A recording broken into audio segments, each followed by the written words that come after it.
Сувото и ветровито време е како создадено за палење на страништата, како една од земјоделските активности кои, иако се со закон забранети, земјоделците ја применуваат.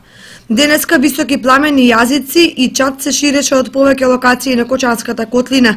Заселени од ветеро, пожари, големи површени подстрништа, па подпалувачите се исплашија дека може да предизвикаат и штети на земјоделско-стопанските објекти, поради што побара интервенција од противпожарната единица во Кочани, која денеска имаше полни раце работа. Првиот пожар е настанат во 11:45 минути во Кочанско поле. Имаше запалено сува трева и трска, но имаше исто така потенцијална опасност за запалување на неколку објекти во близината на самото место каде што гасевме. Значи пожарот е започнат негде во 11:40 минути, завршен во 12:20. Беше правовремено интервенирано и на време спречено затоа што постоеше потенцијална опасност да се запалеа и објектите. Самите објекти кои што беа во близина на самиот огњ. Значи вториот пожар исто така интервенирахме на Градовски пат, место Градовски пат за некаде околу 2-3 страништа беа запалени. Тоа е настанато во 12:10,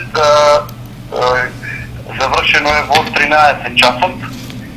Исто така трет пожар во 12:30 настанат Зрновски мост, општина Зрновци, за запалена исто така трска и сува трева во близина на така наречените бунари, што ги знаеме тука на КЈП водовод.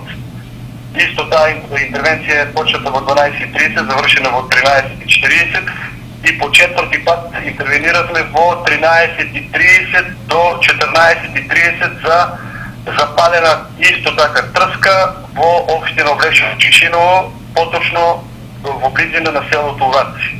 Иако земјоделските стручњаци во повеќе наврати укажуваа на штетите од палењето на страништата, земјоделците никако да се одвикнат.